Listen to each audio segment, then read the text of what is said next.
퍼 40 이러면 그냥 다른 거 뜯어보기 전에 대략적으로 감이 오잖아요.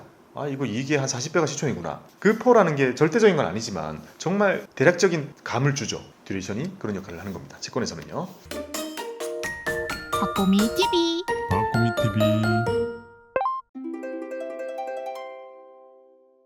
안녕하세요, 박구미입니다. 오늘은 채권에 있는 어려운 듀레이션에 대해서 배워보도록 하겠습니다. 우리가 듀레이션 하면 참 많이 보잖아요. 채권 투자를 하다 보면 많이 보는 단어입니다. 하지만 요거는 사실상 경영학도인 제가 떠올려 볼 때 대학교에서 이론적으로, 그것도 심지어 채권 분석이라는 걸 제가 선택해서 들었을 때 나왔던 내용 같습니다. 그래서 기본적인 내용은 아닌 것 같고요. 근데 현실적으로 우리가 채권 투자를 실질적으로 하다 보면 이 숫자를 마주치게 되고, 이게 뭘 의미하는지는 우리가 많이 활용하고 있지만 오늘 이걸 한번 계산해 보면서 이게 뭘 의미하고 우리가 어떻게 활용할 수 있을지 한번 고민해 보는 시간을 가져보도록 하겠습니다. 안녕하세요, 깻님님. 안녕하세요. 네, 채권은 관심 없죠? 네. 채권 관심 없습니다. 안전자산에 별로 관심이 없는, 그리고 안전한 것을 추구할 필요가 없을 나이 깻님입니다. 자, 듀레이션 혹시 들어봤어요? 듀레이션? 말로는 많이 들어봤죠. 언제 들어봤어요? 자료조사 할 때. 어떤 자료요? 아, 지금 처음 본 거예요? 아니 근데 채권 살 때 듀레이션을 본 적이 없는 것 같은데요. 아니면 그냥 만기 뭐 이 정도? 그쵸. 일단 모든 자산을 다루고 있는 깻님도 본 적이 없다. 채권 살 때도 본 적이 없다. 그리고 방금 자료조사 시킬 때 처음 봤다. 자, 그 정도가 맞아요. 실제로 듀레이션은 개별 채권 살 때는 안 씁니다. 오. ETF 살 때만 씁니다. 그럼 이 개별 채권도 듀레이션이 있고 ETF도 듀레이션이 있어요. 모든 게 다 있는데 왜 그렇게 쓰고 있는지 뒤에서 한번 배워봅시다. 근데 왜 ETF에만 있어요? 약간 평균치예요? 네, 맞아요. 개별 채권 하나하나도요, 몸무게처럼 저마다의 듀레이션을 다 가지고 있습니다. 듀레이션을 실제로 무게 중심으로 표현을 하거든요. 마치 몸무게 같은 거죠. 사람마다 고유한 몸무게 값이 있듯이 채권마다 다 있단 말이에요. 근데 이거 하나하나를 보면 뭐 계산을 하면 나오곤 하겠지만 ETF는 또 묶음이잖아요. 그래서 다 들어있는 게 얼마인지 듀레이션을 따로 표기를 좀 해줘야 우리가 볼 수 있거든요. 이걸 딱 보면 바로 이 ETF 성격을 알 수 있게 되는 거죠. 그래서 오늘은 듀레이션 구하는 공식을 한번 해보겠습니다. 사실 이런 걸 하게 되는 날이 올 줄 몰랐어요. 이건 뭔가 해석하는 게 중요하고요. 사실 계산하는 게 중요하진 않거든요. 근데 왜 필요한 거예요? 이걸 왜 알 필요가 있는 거예요? 알 필요는 있죠. 왜요? 그걸 배우겠습니다. 자, 먼저 우리는 금리라는 것에 대해서 배워야 됩니다. 금리, 무슨 말이죠? 돈의 가격이라는 뜻인데요. 요거를 우리가 이렇게 쓰는 이유는 이자율의 개념, 이건 우리가 예적금을 하면서 평생 배워온 개념이잖아요. 요거랑 할인율의 개념이 합쳐져 있기 때문에 우리는 이자율이라는 말을 더 이상 안 쓰는 거예요. 금리라는 말을 진짜 많이 쓰고, 채권에 있어서만큼은 할인율의 개념을 훨씬 많이 쓰기 때문에 금리라는 말을 채권에서는 압도적으로 많이 쓰는 겁니다. 채권을 볼 때만큼은 거의 이 말만 쓰잖아요. 그래서 금리라는 개념을 이렇게 설명을 해드릴게요. 자, 지금입니다. 그리고 1년 뒤입니다. 만약에 지금 내가 100만 원을 투자를 했을 때 1년 뒤에 예금이 5%다. 그러면 얼마 받죠? 105. 105만 원을 받잖아요. 그거는 이렇게 100만 원에다가 1 플러스 금리인 0.05 이렇게 계산해가지고 105 계산이 되죠. 자, 이게 당연히 우리가 지금까지 배워왔던 이자율의 개념입니다. 우리는 항상 요게 딱 떨어지니까, 이렇게 투자를 하는 금액이 딱 떨어지니까 이게 계산하기 쉬운 거예요. 너무 명확하죠? 근데 이번에는 할인율의 개념으로 가지고 와야 됩니다. 우리는 이제 채권 투자를 할 때는 진짜 할인율의 개념을 많이 씁니다. 왜냐하면 이런 개념입니다. 1년 뒤가 정해져 있는 겁니다. 앞이 정해지는 게 아니라 뒤가 정해져 있다 보니까, 자, 1년 뒤에 5%의 금리로 100만 원을 얻을 수 있으려면 지금 내가 얼마를 넣어야 되는가, 또는 내가 지금 얼마에 사야 되는가의 개념이 됩니다. 그럼 요거의 가격은요, 바로 안 나오잖아요. 자, 100 나누기 1 플러스 0.05가 됩니다. 위에다 곱하면 앞으로의 방향, 즉 커지는 방향이 되는 거고요. 밑에다가 나누어 버리면 줄어드는 방향으로 되어 버립니다. 이렇게 하게 되면 대략 95 정도 됩니다. 그러면 이자율의 개념, 점점 커져가는 방향으로 우리가 생각할 때는 100만 원 넣으면 105만 원 나오는 거지. 하지만 할인율의 개념에서는 먼 미래에 100이 정해져 있다면 요거를 우리가 지금 95를 주고 사야 5%가 되는 겁니다. 자, 이게 바로 채권의 개념입니다. 채권은 먼 미래에 모든 것들이 정해져 있습니다. 그래서 채권의 다른 말이 뭐죠? 픽스드 인컴입니다. 채권은 만기 일자와 만기에 얼마를 줄지, 그리고 만기가 될 때까지 얼마를 매달 며칠 어느 계좌로 세금 얼마 떼고 넣어줄지 모든 게 정해져 있습니다. 하지만 단 하나 정해져 있지 않은 거는 지금 내가 얼마에 살지인 거죠. 그래서 시장에, 세상에 존재하는 금리들 있잖아요. 세상에 존재하는 금리들이 막 바뀔 때마다 이 가격이 오르고 내리게 되는데요. 금리가 오르면 어떤 일이 생기죠? 세상의 금리가 오르면 할인이 더 많이 되니까, 더 크게 되니까 이게 더 줄어들죠. 그래서 금리가 오르면 채권 가격이 낮아지게 됩니다. 반대로 이 금리가 막 낮아져서 2% 이렇게 됐습니다. 그러면 먼 미래에 100은 정해져 있는데 이제 이걸 2로 나누기 때문에 이 금액은 커지게 되는 거죠. 그래서 금리가 낮아지면 채권 가격이 오르는 거죠. 이 반대의 원리가 여기 작동하게 되는 거고, 결국 할인율의 개념이 금리를 나타내는 것이기 때문에 나누기의 개념이 되는 거고, 이렇게 반대로 가지고 가게 되는 거죠. 이 그림을 잘 기억해 두시고요. 항상 불어날 때는 이렇게 위에 곱하고 줄어들 때는 아래로 나눈다라는 것만 지금 머릿속에 넣어두고 출발하겠습니다. 이해됐죠? 완전 이해됐는데요. 원래 이거 그냥 외우라 했잖아요. 금리가 올라가면 가격이 떨어진다고. 근데 외우기만 했었는데 이제 원리를 알려줬으니까 완전 이해되죠. 그래요? 아, 밑에 거 지금 이걸로 이해됐군요. 응. 그거 그 얘기 들은 적 있어요. 옛날에 워렌 버핏이 누구랑 10억짜리 내기를 할 때. 아, 덜 계산해서 입금시킨 거? 그렇죠. 10년 뒤에 10억 방 내기를 한 거예요. 근데 10년 뒤에 10억 방인데 지금 10억을 내면 안 되잖아요. 서로 5억 내면 안 되잖아요. 그래가지고 아마 제 기억으로 3억 3천인가? 그렇게 내고 7년 뒤에 딱 10억이 되면서 이기는 사람이 가지고 가는 식으로. 그러면 그걸 생각해봐도 10년 뒤에 10억이라는 게 확정이 되잖아요. 이거를 시장 이자율로 딱 할인해가지고 야 지금 그러면 얼마씩 내면 되냐? 라고 했을 때 나온 가격이 그거죠. 그게 바로 채권의 개념이 됩니다. 미래가 픽스가 돼 있으면 바로 채권인 거죠. 그러면 저거를 기억하고요.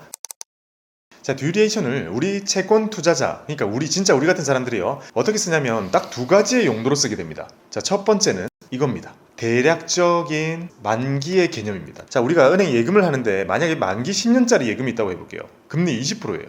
자, 요거 넣었습니다. 자, 예금이라는 것은 모든 돈을 만기 때 주죠. 몇 년짜리를 해도. 그럼 요거 10년째 다 돌려받는 거죠. 그래서 얘는 만기가 10년이고 뭐 아무 생각할 게 없어요. 만기 10년짜리예요. 10년 뒤에 우와 10년치 한꺼번에 받는 거예요. 그에 반해서 어떤 채권이 있는데 표면금리가 20%예요. 표면금리가 20%고 만기가 10년입니다. 그럼 뭔가 여기서 느낌 다른 거는 얘도 만기가 10년이긴 한데 얘는 해마다 20%씩 먼저 주잖아요. 먼저 주니까 어찌 보면 체감할 수 있는 만기는 10년보다 작겠죠. 얘는 미리 땡겨주고 이자를 땡겨주고 얘는 아예 10년 때 다 주니까 얘는 만기 10년이지만 얘는 10년보다 작아진다라는 느낌이 들죠. 그럼 그 작아지는 정도를 어떻게 나타낼 수 있을까? 그걸 계산한 게 듀레이션입니다. 그래서 대략적인 만기를 나타내고요. 예를 들어서 요거를 우리가 뒤에 나오는 듀레이션 공식으로 계산을 해보잖아요. 그러면 요거의 듀레이션은 10이 나옵니다. 왜냐면 현금 흐름상 10년째 모든 걸 주기 때문에. 근데 얘는요, 계산을 해보면 뭐 7 이렇게 나오겠죠. 만기는 10년이지만 사실상 내가 돌려받는 돈들의 무게중심을 구해보면 실질적인 만기는 10년보다 줄어들게 된다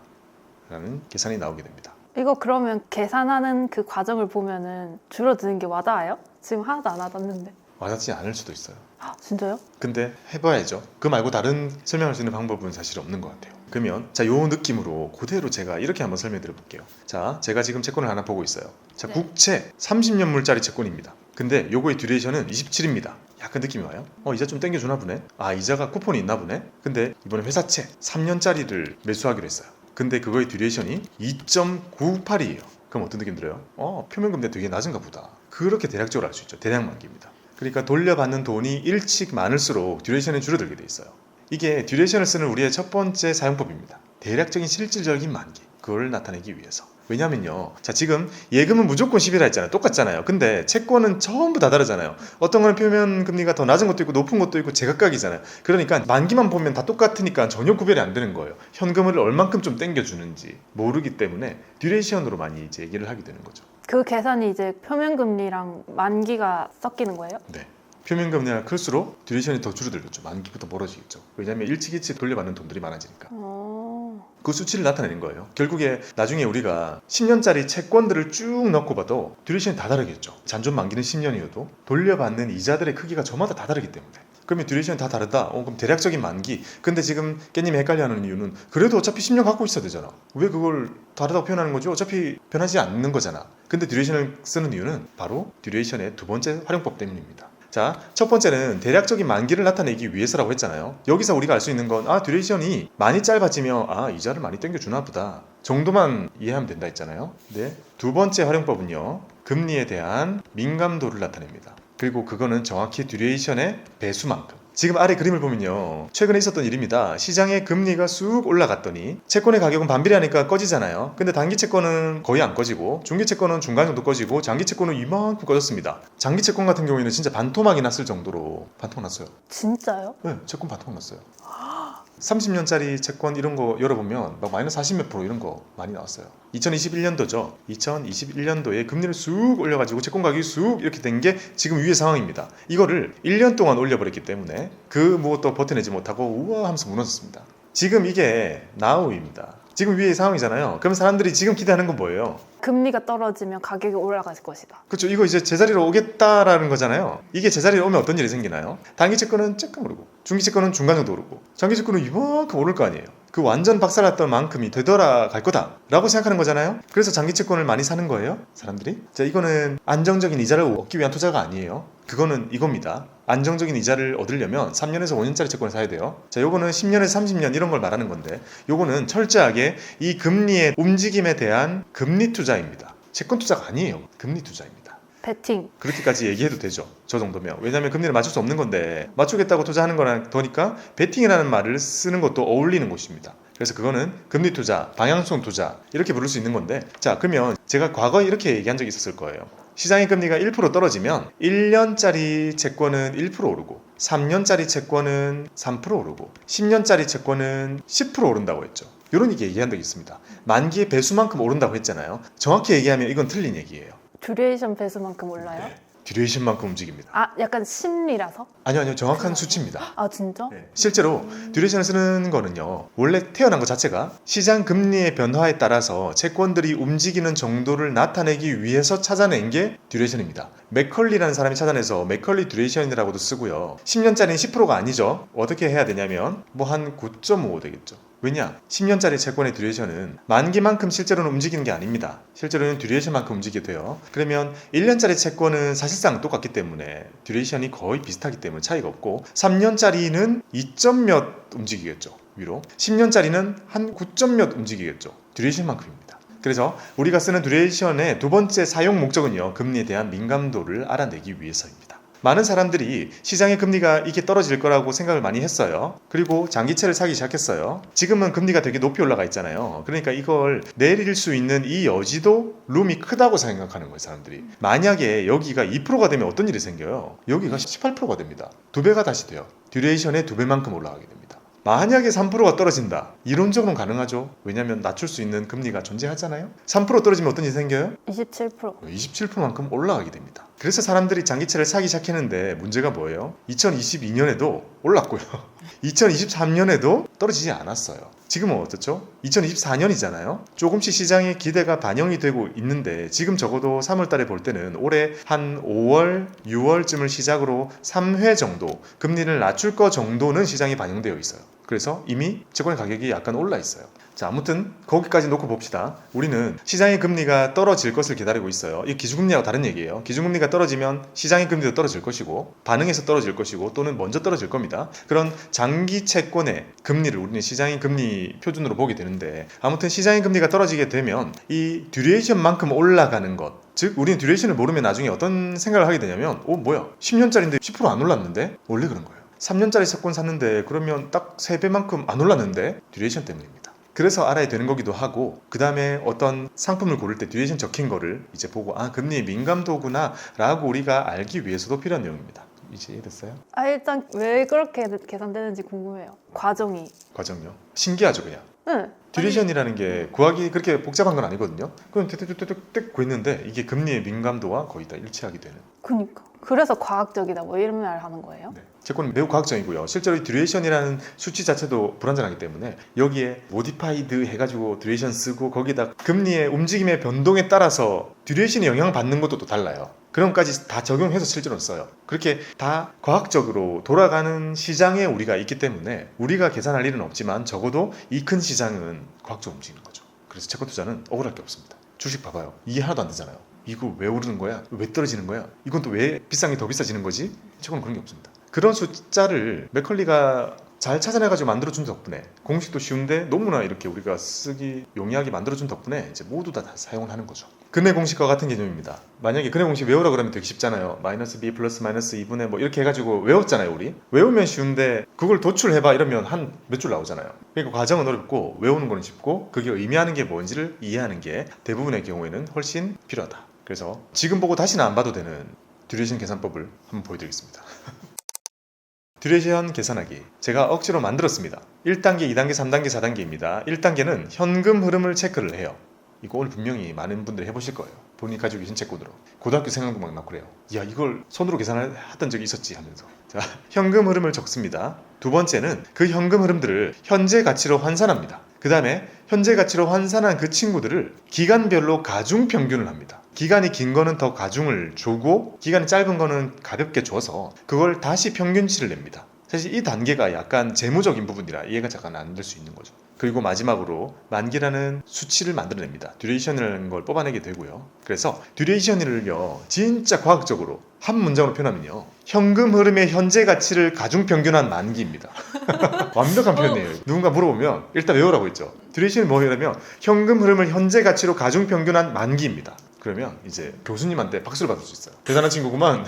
자, 그럼 우리는 하나씩 해볼 겁니다. 자, 먼저 현금 흐름을 적겠습니다. 예시로 가지고 온 거는요, 만기 3년. 자, 보이는 것처럼 지금 1년, 2년, 3년입니다. 일단 표면금리, 이 채권의 표면금리는 10%라고 했어요. 여기에 시장금리는 5%고 투자금을 100만 원 넣어보겠습니다. 자, 이런 상황 우리가 보는 일반적인 상황들이죠. 3년짜리 채권 많이 사죠. 그리고 표면금리가 시장금리보다는 보통 높으니까 이런 형태의 현금 흐름이 생길 겁니다. 그러면 지금 나는 100만 원을 투자를 합니다. 그리고 1년 뒤에 얼마 받죠? 근데 저기 시장금리가 네. 왜 있어요? 시장금리는 할인율이니까. 표면금리는 지금 우리가 발행시장이 뛰어들어가지고 샀기 때문에 이렇게 받게 되죠. 또는 우리 중간에 샀다면 매수금리가 될 겁니다. 자, 10 그리고 마지막에 10 다음에 100 110을 받게 되죠. 자, 여기 현금 흐름을 적은 겁니다. 끝났습니다. 1단계 끝. 이거는 전혀 이상하지 않아요. 그 다음에 얘네들을 전부 현재 가치로 환산을 해주게 됩니다. 10만 원을 현재 가치로 환산하게 되면 어떤 계산을 하게 되나요? 10이라는 것을 1.05로 나눠주게 되죠. 그러면 9.52원이 됩니다. 1년 뒤에 10만 원이라는 돈의 가치는 지금 9.52원의 현재 가치와 똑같다는 의미입니다. 그러면 지금 우리는 채권을 가치평가하는 거잖아요. 채권을 가격화시키는 거예요. 이거는 1년 뒤에 10만 원, 2년 뒤에 10만 원, 또 3년 뒤에 10만 원 주는 이 채권이 지금 가치로 얼마냐라는 게 계산으로 나와요. 되게 신기해요.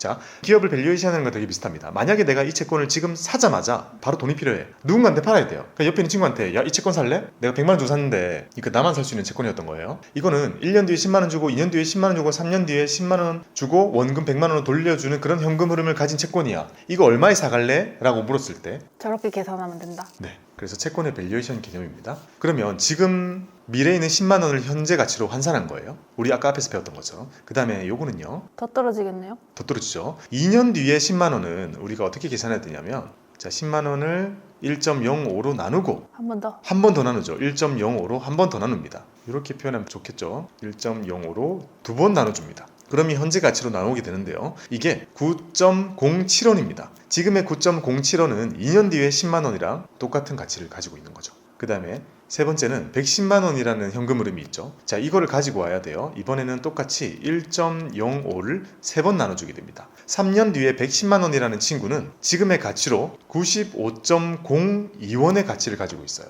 자, 채권이라는 건 먼 미래의 현금을 주는 것들이잖아요. 명확하게 주는 것들이기 때문에 지금 우리가 가치평가를 할 때는 지금의 시장금리로 나눠준 거예요. 지금의 시장금리. 그러니까 시장의 금리가 달라지면 채권의 가치는 계속 달라지는 거죠. 모든 게 정해져 있지만. 그러면 이제 미래에다 가져다 줄 그런 현금들을 쫙 가지고 왔습니다. 이거 이제 다 더해야 되는 거죠. 요거 더하기 요거를 하게 되면 얼마가 나오냐면 113.61이 나옵니다. 자, 이제 이 채권을 100만 원 주고 샀어요. 이제 다시 살 수 없는 이 채권을 다른 사람에게 팔 때는요, 적어도 113만 61원에다가 약간 디스카운트해서 주면 되는 거예요. 그러면 그 사람이 사면 이득인 거예요. 그 사람은. 왜냐하면 이 채권이라는 건 겉으로 볼 때는 100이잖아요. 근데 실제로 가치평가를 하게 되면 이 채권은 113만 원짜리인 거예요. 정확히는.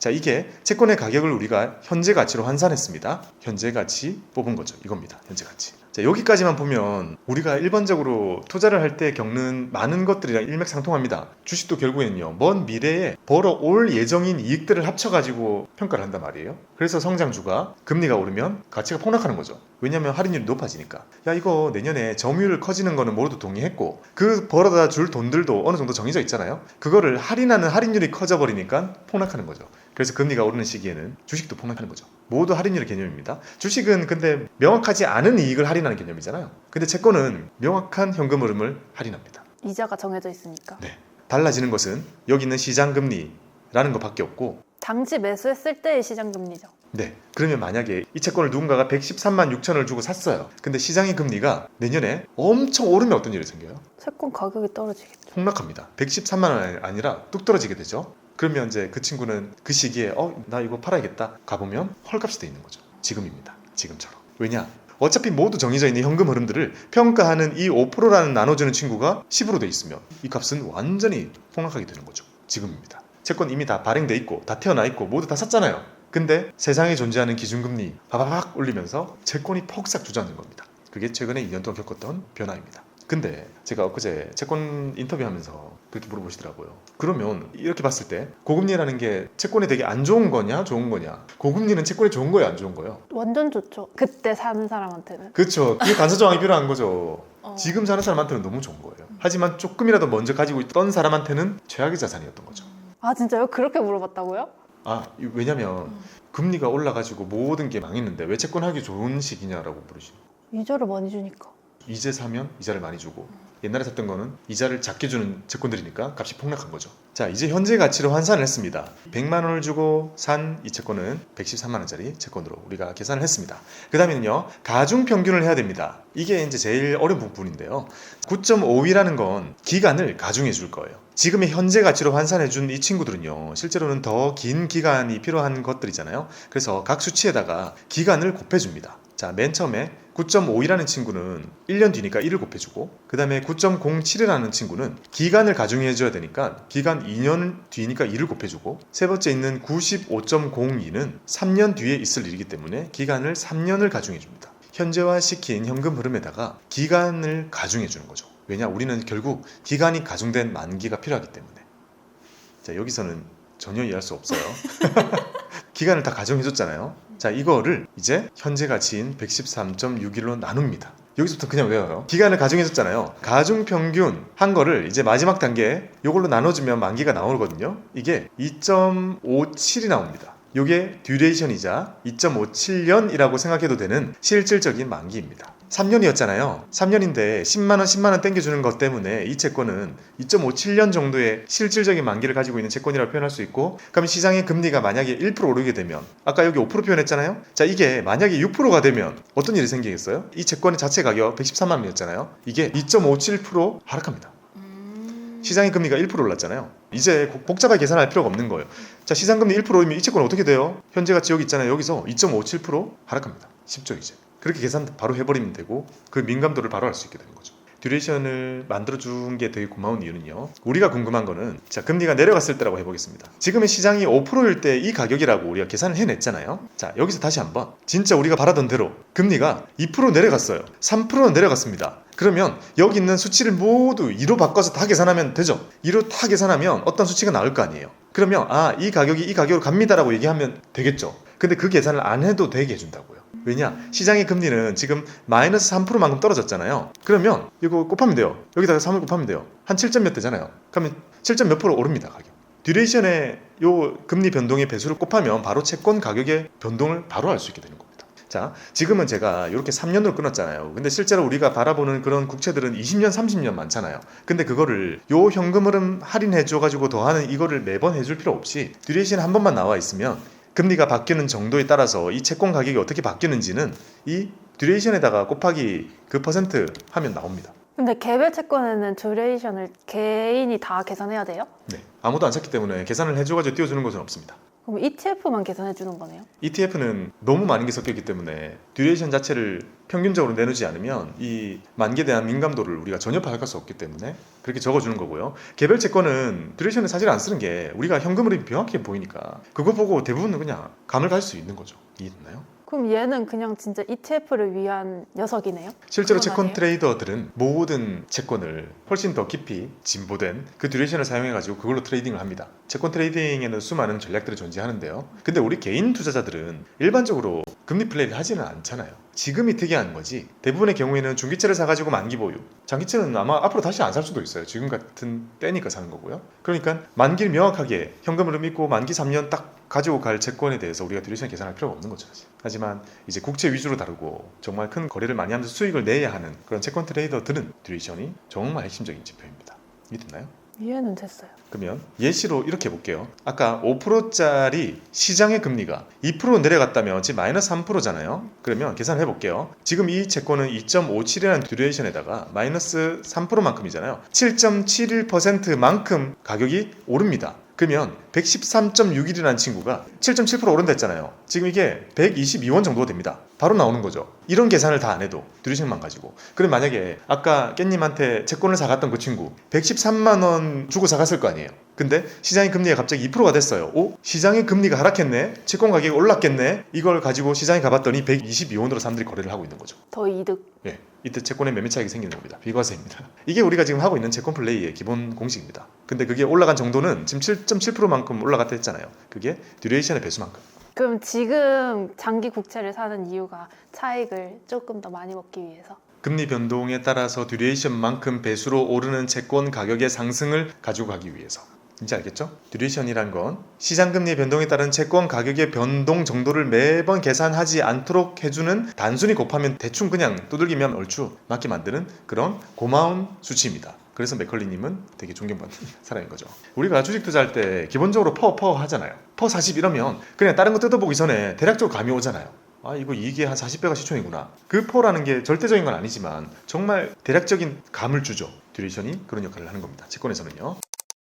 자, 결론을 내보겠습니다. 1. 듀레이션은 계산 과정 불필요하다. 자, 이거는 오늘 한 번으로 끝난 거예요. 왜냐면 엑셀에다 대고요. 듀레이션 따닥따닥딱 치면 바로 결과가 나와요. 엑셀 함수 다 들어있습니다. 그러니까 계산을 우리가 할 필요는 사실 없어요. 오늘 과정만 본 거고 의미를 아는 것이 중요한 거예요. 즉, 두 번째, 결과를 해석하는 것이 중요한 겁니다. 이것 때문에 한번 해본 거예요. 3. 만기의 개념보다 금리의 민감도로서 생각하시는 것이 낫다는 겁니다. 지금 우리가 그렇게 쓰고 있기 때문에 아까처럼 듀레이션이 2.7년이다. 2.7년 만기쯤 되겠군. 실제로 그때 돌려받는 게 아니기 때문에 금리의 민감도로 우리는 받아들여야 됩니다. 자, 네 번째, 개별 채권보다 채권 ETF를 선택할 때 활용을 하자는 겁니다.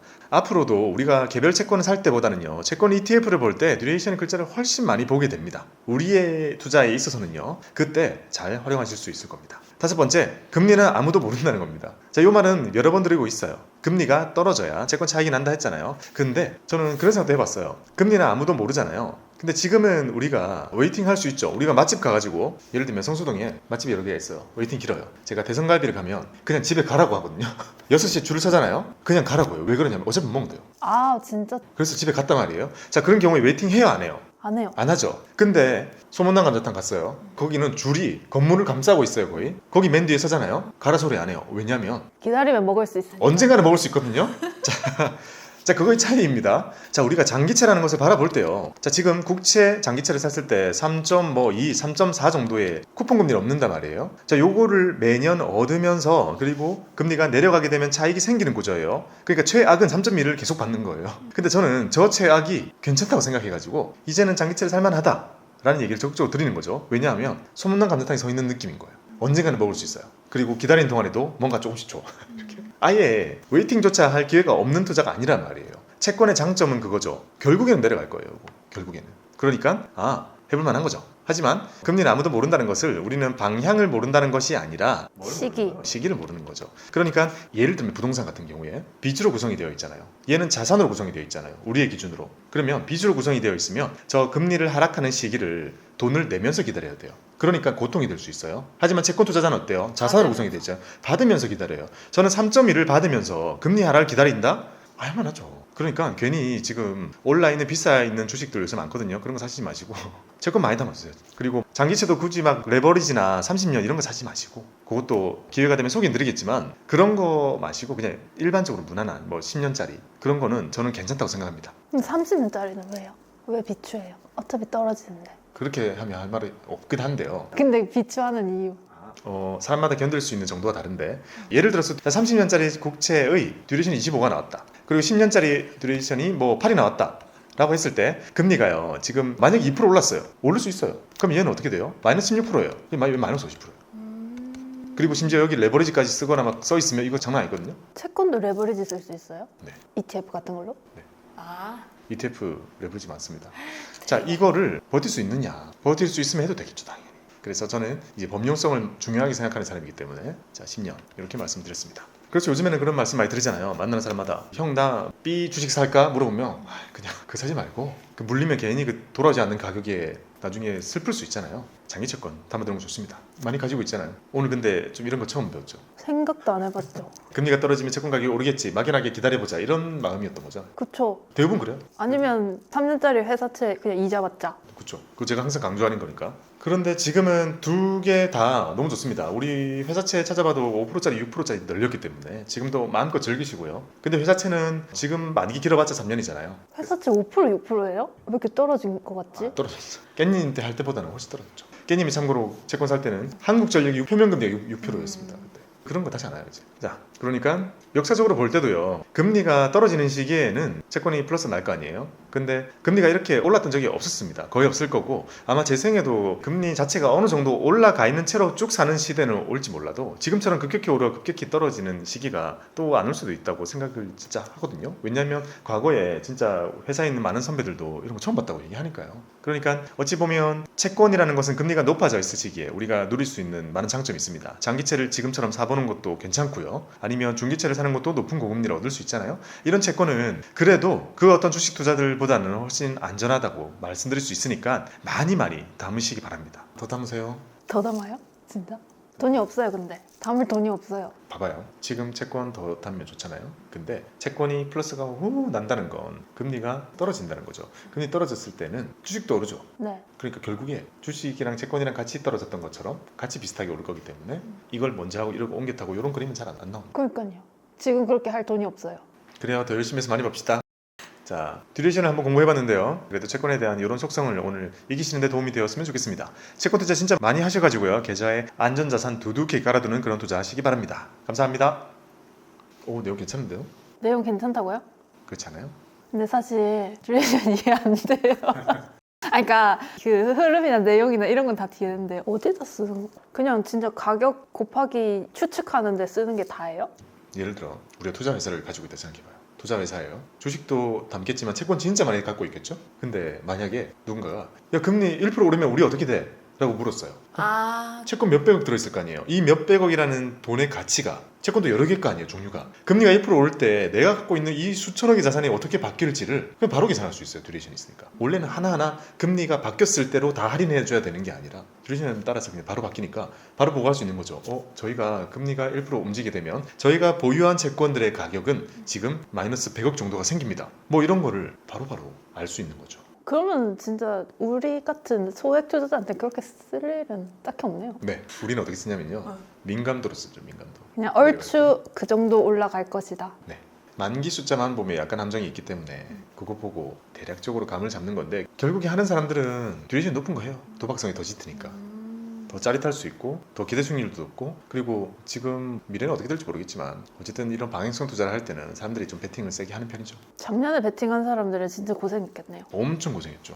그래서 지금 장기채 얘기 별로 안 나오잖아요. 아, 그럼 지금이네. 아무도 얘기 안 할 때.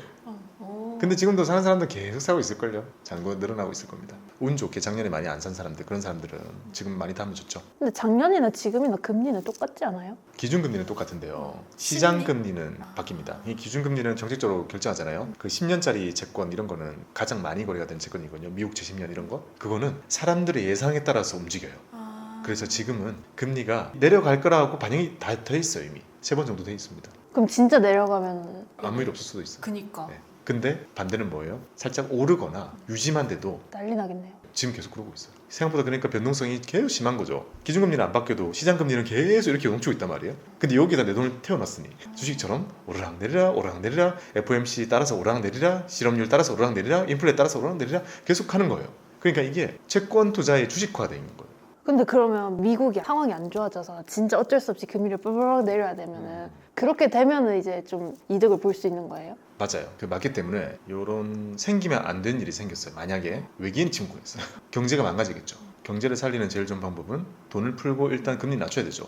이 상태에서 지금 금리를 바바바바 낮추잖아요. 위기 오면 이러면 제로 금리를 낮춰버리잖아요. 그러면 채권은 대박이 납니다. 초대박이 납니다. 지금 같은 상황이라면.